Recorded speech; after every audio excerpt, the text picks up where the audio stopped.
ಭಾರತೀಪುರ ಕೊಪ್ಪಲು ಗ್ರಾಮದಲ್ಲಿ ರಸ್ತೆ ಸಂಕಷ್ಟ, 50 ವರ್ಷಗಳಿಂದ ಡಾಂಬರು ಕಾಣದ ಹಾದಿ, ಗ್ರಾಮಸ್ಥರ ಆಕ್ರೋಶ. ಕೆಆರ್ಪೇಟೆ ತಾಲೂಕಿನ ಕಸಬಾ ಹೋಬಳಿಯ ಭಾರತೀಪುರ ಕೊಪ್ಪಲು ಗ್ರಾಮದ ಜನತೆ ಕಳೆದ 5 ದಶಕಗಳಿಂದಲೂ ಮೂಲಭೂತ ಸೌಕರ್ಯಗಳಿಂದ ವಂಚಿತರಾಗಿದ್ದು, ವಿಶೇಷವಾಗಿ ಗ್ರಾಮಕ್ಕೆ ಸಂಪರ್ಕ ಕಲ್ಪಿಸುವ ಸುಮಾರು 5 ರಿಂದ 6 ಕಿಲೋಮೀಟರ್ ರಸ್ತೆಯು ದಶಕಗಳಿಂದ ಡಾಂಬರು ಕಾಣದೆ ಹಳ್ಳಕೊಳ್ಳಗಳಿಂದ ಕೂಡಿದೆ. ಸ್ವಾತಂತ್ರ್ಯ ಬಂದು ಇಷ್ಟು ವರ್ಷ ಕಳೆದರೂ ತಮ್ಮ ಗ್ರಾಮಕ್ಕೆ ಉತ್ತಮ ರಸ್ತೆ ಸೌಲಭ್ಯ ಕಲ್ಪಿಸದ ಜನಪ್ರತಿನಿಧಿಗಳು ಹಾಗೂ ಅಧಿಕಾರಿಗಳ ನಿರ್ಲಕ್ಷ್ಯದ ವಿರುದ್ಧ ಗ್ರಾಮದ ಮುಖಂಡರಾದ ಭಾರತೀಪುರ ಪುಟ್ಟಣ್ಣ ತೀವ್ರ ಅಸಮಾಧಾನ ವ್ಯಕ್ತಪಡಿಸಿದ್ದಾರೆ. 50 ವರ್ಷಗಳ ದುಸ್ಥಿತಿ. ಗ್ರಾಮಸ್ಥರು ಮಾತನಾಡಿ, ಸ್ವಾತಂತ್ರ್ಯ ಬಂದು ಅಮೃತ ಮಹೋತ್ಸವ ಕಳೆದಿದ್ದರೂ ನಮ್ಮ ಗ್ರಾಮಕ್ಕೆ ಮಾತ್ರ ಅಭಿವೃದ್ಧಿಯ ಬೆಳಕು ಇನ್ನೂ ಚೆಲ್ಲಿಲ್ಲ.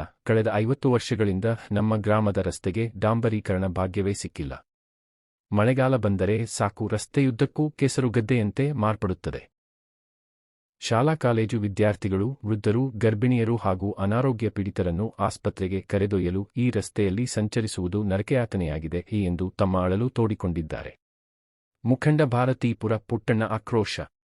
ವಿಷಯದ ಗಂಭೀರತೆಯನ್ನು ಖಂಡಿಸಿರುವ ಗ್ರಾಮದ ಹಿರಿಯ ಮುಖಂಡ ಭಾರತೀಪುರ ಪುಟ್ಟಣ್ಣ, ಚುನಾವಣೆ ಬಂದಾಗ ಮಾತ್ರ ಮತಯಾಚನೆಗೆ ಬರುವ ರಾಜಕಾರಣಿಗಳು ಗೆದ್ದ ಮೇಲೆ ನಮ್ಮ ಗ್ರಾಮದ ಕಡೆ ತಿರುಗಿ ನೋಡುವುದಿಲ್ಲ.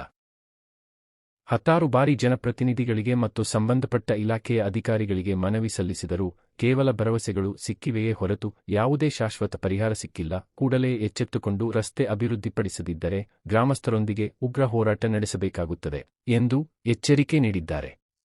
ಅಧಿಕಾರಿಗಳ ಮತ್ತು ಜನಪ್ರತಿನಿಧಿಗಳ ಮೌನ. ಗ್ರಾಮದ ಪ್ರಮುಖ ರಸ್ತೆಯ ಅಭಿವೃದ್ಧಿಗೆ ಹಲವು ಬಾರಿ ಪ್ರಸ್ತಾವನೆ ಸಲ್ಲಿಸಿದ್ದರೂ ಅನುದಾನ ಬಿಡುಗಡೆಯಲ್ಲಿ ವಿಳಂಬವಾಗುತ್ತಿದೆ ಎಂದು ಕಾರಣ ನೀಡುತ್ತಿರುವ ಅಧಿಕಾರಿಗಳು ಹಾಗೂ ಜನಪ್ರತಿನಿಧಿಗಳ ವಿರುದ್ಧ ಸಾರ್ವಜನಿಕರು ಆಕ್ರೋಶ ವ್ಯಕ್ತಪಡಿಸಿದ್ದು, ಕೂಡಲೇ ಜಿಲ್ಲಾ ಆಡಳಿತ ಮತ್ತು ಸ್ಥಳೀಯ ಶಾಸಕರು ಮಧ್ಯಪ್ರವೇಶಿಸಿ ಭಾರತೀಪುರ ಕೊಪ್ಪಲು ಗ್ರಾಮಕ್ಕೆ ಡಾಂಬರು ರಸ್ತೆ ಹಾಗೂ ಯತಹುದೇ ಇತರ ಮೂಲಭೂತ ಸೌಕರ್ಯಗಳನ್ನು ಕಲ್ಪಿಸಿಕೊಡಬೇಕೆಂದು ಗ್ರಾಮಸ್ಥರು ಒತ್ತಾಯಿಸಿದ್ದಾರೆ. ಈ ಸಂದರ್ಭದಲ್ಲಿ ಭಾರತೀಪುರ ಪುಟ್ಟಣ್ಣ, ಎಪಿಎಂಸಿ ಮಾಜಿ ಅಧ್ಯಕ್ಷ ಚಂದ್ರೇಗೌಡ, ರಾಜೇಗೌಡ, ವೀರಭದ್ರಯ್ಯ, ಮಂಜೇಗೌಡ, ಲಕ್ಷ್ಮಮ್ಮ, ಸಾಕಮ್ಮ, ನಂಜಪ್ಪ, ಮಹದೇವ್, ಶಿವನಂಜಯ್ಯ, ಸಣ್ಣಪ್ಪ ಸೇರಿದಂತೆ ಗ್ರಾಮಸ್ಥರು ಉಪಸ್ಥಿತರಿದ್ದರು. ಎಲ್ಲರಿಗೂ ನಮಸ್ಕಾರ. ಕೆಆರ್ಪೇಟೆ ತಾಲೂಕು ಸಂತೆಬಾಚಳ್ಳಿ ಹೋಬಳಿ ಭಾರತೀಪುರ ಕೊಪ್ಪಲಿನಲ್ಲಿ ಈ ಪರಿಸ್ಥಿತಿ ಏನು ಅಂದರೆ, ಈ 50 ವರ್ಷಗಳಿಂದ ಈ ನಮ್ಮ ರೋಡಿಗೆ ಇನ್ನೂವರೆಗೆ ತಾರ್ ಕಾಣಲು ಆಗಿಲ್ಲ. ಎಷ್ಟೋ ಮಂತ್ರಿಗಳು ನಮ್ಮ ಕೆಆರ್ಪೇಟೆ ತಾಲೂಕಿಗೆ ಕೃಷ್ಣವರಿಂದ ಹಿಡಿದು ನಾರಾಯಣಗೌಡರಿಂದ ಹಿಡಿದು ಕೆ.ಬಿ. ಚಂದ್ರಶೇಖರ್ ಹಿಡಿದು ಇವಾಗ ಖಾಲಿ ಮಂಜಪ್ಪನವರು ಹಿಡಿದು ಇನ್ನುವರೆಗೆ ಈ ಊರಿನ ಬಗ್ಗೆ ಯಾರೂ ಕೆಡಿಸ್ಕೊಟ್ಟಿಲ್ಲ. ಇಲ್ಲೇ ನಾವು 5-6 ಸಾರಿ ನಾನು ಎಲ್ಲ ಅಧಿಕಾರಿಗಳಿಗೆ ಪತ್ರದ ಮೂಲಕ ತಿಳಿಸಿರುತ್ತೇನೆ. ಹಾಗೂ ನಮ್ಮ ನಾರಾಯಣಗೌಡರು ಇಳಿಯುವ ಮುಂಚೆ 6 ತಿಂಗಳ ಮುಂಚೆ ನಾನು ಇದೆಲ್ಲನ ಕೊಟ್ಟು ಎಲ್ಲ ದೇವಸ್ಥಾನದಿಂದ SRH ಚೌಟ್ರಿಯಿಂದ ನಮ್ಮ ಭಾರತೀಪುರ ಕೊಪ್ಪಲಿನವರೆಗೆ 5 ಕಿಲೋಮೀಟರಿಂದ ಯಲಾದಹಳ್ಳಿಗೆ 1 ಕಿಲೋಮೀಟರ್, ಈಗ 6 ಕಿಲೋಮೀಟರ್ ರಸ್ತೆಗೆ ಅಭಿವೃದ್ಧಿಗೋಸ್ಕರ ಎಲ್ಲ ಕೊಟ್ಟು ಬಂದಿದೆ. ಅಕಸ್ಮಾತ್ ನಮ್ಮ ದುರದೃಷ್ಟವೋ ಏನೋ ಗೊತ್ತಿಲ್ಲ, ಅಷ್ಟೊತ್ತಿಗೆ ನಮ್ಮ ನಾರಾಯಣಗೌಡರು ಎಲೆಕ್ಷನ್ನಲ್ಲಿ ಸೋತರು. ಆ ಕೆಲಸ ಹಾಗೆ ನಿಂತಿದೆ. ಈಗಲೂ ಕೂಡ ಎಲ್ಲರಿಗೂ ಕೊಟ್ಟಿರುವ ವಿಚಾರಗಳು ಗೊತ್ತಿದೆ. ಮಾಧ್ಯಮದವರು ಕೂಡ ಬಂದು ಒಂದು ಸರಿ ಇದೆಲ್ಲನೂ ತೆಗೆದುಕೊಂಡು ಹೋಗಿದ್ದರು. ಮಲ್ಲೇಶ್ನವರು ಬಂದು ಕೂಡ ಇದರ ಬಗ್ಗೆ ಮಾಡಿದ್ರು, ಅವರು ಕೊಟ್ಟರೋ ಇಲ್ವೋ ಗೊತ್ತಿಲ್ಲ ಅದು.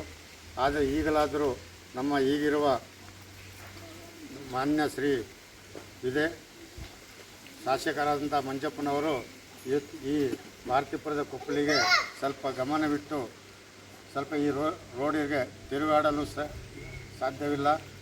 ಇದೇ ರಸ್ತೆಯಲ್ಲಿ ಸ್ಕೂಲ್ ಇದೆ.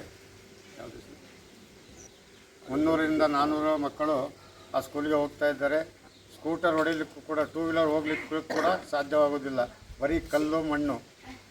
2 ವರ್ಷಕ್ಕೆ 3 ವರ್ಷಕ್ಕೆ 5 ವರ್ಷಕ್ಕೆ 5 ಲಕ್ಷ 10 ಲಕ್ಷಕ್ಕೆ ಕೆಲಸ ತಗೊಳ್ತಾರೆ. ಅಲ್ಲಿ ಮಣ್ಣು ಹಾಕ್ತಾರೆ, ಸುರಿದು ಹೋಗ್ತಾರೆ. ಇದನ್ನು ಕೇಳುವವರು ಕೂಡ ಯಾರಿಲ್ಲ. ಆದ್ದರಿಂದ ದಯವಿಟ್ಟು ನಮ್ಮ ಮಾನ್ಯ ಶಾಸಕರಾದಂಥ ಮಂಜಪ್ಪನವರು ಎಲ್ಲಿಂದಾದರೂ ಸರ್ಕಾರದಿಂದ ಹಣವನ್ನು ತಂದು ಇದೊಂದು ರಸ್ತೆಯನ್ನು ಮಾಡಿಸಿ ಕೊಡಬೇಕಾಗಿ ಪ್ರಾರ್ಥಿಸುತ್ತೇನೆ. ಅಲ್ಲದೆ ನಾನು ಯಾವುದೇ ಪಕ್ಷಕ್ಕೂ ನಾನು ಇದು ಮಾಡೋದಿಲ್ಲ. ಎಲ್ಲ ಪಕ್ಷದವರು ನಮ್ಮ ಅಣ್ಣ ತಮ್ಮಂದಿರೇ. ಹಾಗೆ ಇವಾಗ ಕಾಂಗ್ರೆಸ್ ಪಕ್ಷವಿದೆ. ನಮ್ಮ ಕೆ.ಬಿ.ಸಿ. ಚಂದ್ರಶೇಖರಣ್ಣವರು ಕೂಡ ಇದಕ್ಕೆ ಮನಸ್ಸು ಮಾಡಿ ಸ್ವಲ್ಪ ಸಹಾಯ ಮಾಡಿ ಸರ್ಕಾರದಿಂದ ಹಣವನ್ನು ತಂದು ರಸ್ತೆಯನ್ನು ಸರಿಪಡಿಸಬೇಕಾಗಿ ಪ್ರಾರ್ಥಿಸುತ್ತೇನೆ.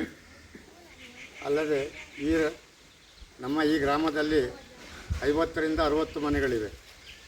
ಸುಮಾರು 120 ಮತದಾರರಿದ್ದೇವೆ. ಆದ್ದರಿಂದ ಇದೆಲ್ಲವನ್ನು ಗಮನವಿಟ್ಟುಕೊಂಡು ಇದೊಂದು ರಸ್ತೆ ಅಭಿವೃದ್ಧಿ ಮಾಡಿಸಿ ಕೊಡಬೇಕೆಂದು ತಮ್ಮಲ್ಲಿ ಕೈಮುಗಿದು ಬೇಡಿಕೊಳ್ಳುತ್ತೇನೆ. ನಿಮ್ಮ ಹೆಸರು? ಭಾರತೀಪುರ ಪುಟ್ಟಣ್ಣ, ಕೇರ್ಪೇಟೆ ಮಂಡಲ ತಾಲೂಕು ಉಪಾಧ್ಯಕ್ಷರು ಹಾಗೂ ಎಳನೀರು ವ್ಯಾಪಾರಿಗಳು.